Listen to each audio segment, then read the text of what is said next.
करें, लेकिन हम जहाँ भी जा रहे हैं हमें कुछ बोलने की जरूरत नहीं पड़ रही। वहाँ पे छात्र अपने आप कह रहे हैं कि सर हम भैया हम इससे बिल्कुल तंग हैं। कोई कह रहा है मुझे नौकरी नहीं मिल रही, कोई कह रहा है भैया मेरा एडमिशन नहीं हो पा रहा। कि जब ये सरकार बोलती है जेजेपी जो उनके साथ गठबंधन में है, वो कहती है हमारी सबसे पहली मांग है कि छात्र संघ चुनाव, तो जाके मांग को पूरी क्यों नहीं? अब तो सत्ता में की नियुक्ति को लेकर सत्ताधारी पक्ष लगातार सवालिया निशान खड़े कर रहा कि कोसली विधानसभा रोहतक में आता है और दीपेंद्र हुड्डा का लोकसभा है। उसमें पहली बार दक्षिण हरियाणा से किसी अहीर के लड़के को प्रधान बनाया गया है। अब मेरी राजनीति की बात करें, 2011 में मैंने अपनी स्टूडेंट राजनीति की शुरुआत की थी। 2017 में मैंने दिल्ली यूनिवर्सिटी का चुनाव लड़ा था। 2019 में नेशनल कोऑर्डिनेटर था। 2020 में नेशनल सेक्रेटरी था निशेग। अब जाके मैं प्रदेश अध्यक्ष बना हूँ। उन लोगों को मेरे बोलने से पहले मेरे बारे में चेक करना चाहिए। हाँ, ये मैं बोलता हूँ, मेरे नेता दीपेंद्र हुड्डा जी हैं। कांग्रेस दावा करती है कि सरकार बनाएगी 2024 में, पर जिस तरह से कांग्रेस आपस में बटी हुई है तो सरकार कैसे बनाएगी? NSUI के हरियाणा प्रधान अविनाश यादव सोनीपत पहुँचे। आज क्या कुछ खास कार्यक्रम सोनीपत में है? अभी हम सोनीपत पहुँचे। हम एक पूरे देश में हमारा प्रोग्राम चल रहा है, जुड़ेगा विद्यार्थी जीतेगा इंडिया, उसको लेकर हम सोनीपत में पहुँचे।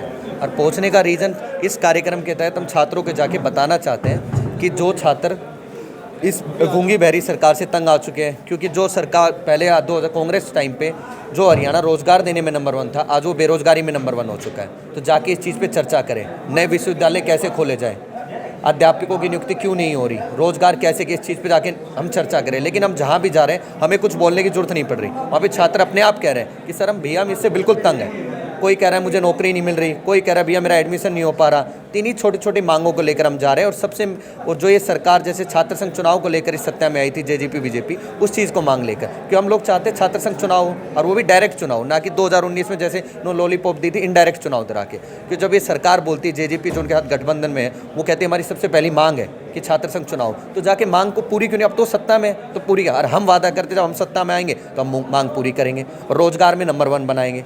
बस इन्हीं छोटी छोटी चीज़ों को लेकर की नियुक्ति को लेकर सत्ताधारी पक्ष लगातार सवालिया निशान खड़े कर रहा कि कोसली विधानसभा रोहतक में आता है और दीपेंद्र हुड्डा का लोकसभा है। उसमें पहली बार दक्षिण हरियाणा से किसी अहीर के लड़के को प्रधान बनाया गया है।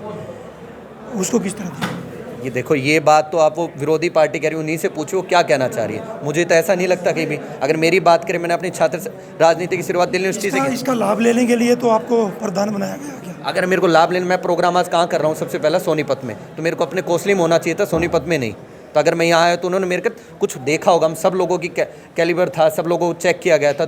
हम एक साथ 10 लोगों का इंटरव्यू, फिर तो इंटरव्यू नहीं होनी चाहिए। हमारे पार्टी में कोई चीज़ें ऐसे नहीं होती। हर चीज़ चुनाव प्रक्रिया होती है, हर चीज़ की प्रक्रिया होती है। और मेरी राजनीति की बात करें, 2011 में मैंने अपनी स्टूडेंट राजनीति की शुरुआत की थी। 2017 में मैंने दिल्ली यूनिवर्सिटी का चुनाव लड़ा था। 2019 में नेशनल कोऑर्डिनेटर था। 2020 में नेशनल सेक्रेटरी था निशेग। अब जाके मैं प्रदेश अध्यक्ष बना हूँ। तो उन लोगों को मेरे बोलने से पहले मेरे बारे में चेक करना चाहिए। हाँ, ये मैं बोलता हूँ, मेरे नेता दीपेंद्र हुड्डा जी हैं।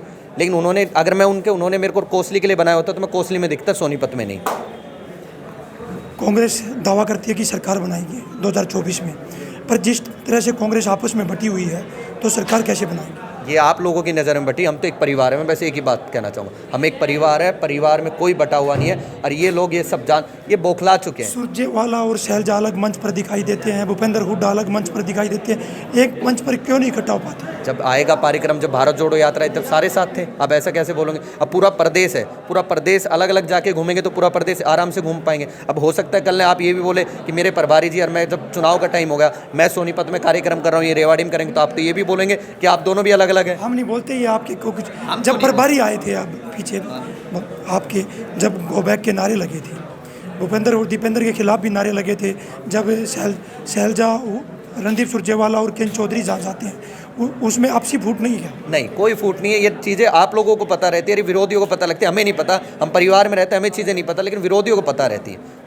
हरियाणा में छात्र संघ के चुनाव को लेकर आप क्या संघर्ष करेंगे? मैं छात्र संघ चुनाव को लेकर कहना, हमारी सबसे पहले, जब मैं अपनी 10 तारीख की मेरी ओथ सेरेमनी थी, उस दिन भी मैंने बोला था कि मेरी सबसे पहली मांग छात्र संघ चुनाव होंगे। क्योंकि अगर छात्र संघ चुनाव होंगे तो हर विश्वविद्यालय में नए नए छात्र नेता होंगे, जो वहाँ पे जाके अपने अपने विश्वविद्यालय के मुद्दों को उठाएंगे, इस सरकार को जगाने का काम करेंगे। और ये सरकार इस चीज़ को लेकर हम हर कॉलेज, जैसे हर जिले में जाएंगे, हर विश्वविद्यालय में जाएंगे, छात्रों से मिलेंगे, वहाँ पर मांग रखेंगे। उसके बाद हमें चंडीगढ़ CM घेराव भी करेंगे आने वाले टाइम पर, और छात्र संघ चुनाव हम करवा के रहेंगे। कब तक होने की संभावना हरियाणा प्रदेश में छात्र संघ चुनाव? देखो अब तो ये सरकार है, ये बताई कब तक। हम तो चाहते हैं जब वो चाहे वो करा दे, लेकिन इतना है अगर वो नहीं करवा पा रहे तो हम कांग्रेस सरकार आएगी तो छात्र संघ चुनाव होंगे। देखिए हमारे साथ अविनाश यादव थे, उनका कहना है कि हम प्रदेश में हर जिले में जाएंगे और सीएम निवास का घेराव करेंगे और हरियाणा में छात्र संघ चुनाव करवाए जाएं। उसको लेकर ये सोनीपत और अन्य जिलों में लगातार जा रही है। सोनीपत से पावन राठी, हरियाणा तक।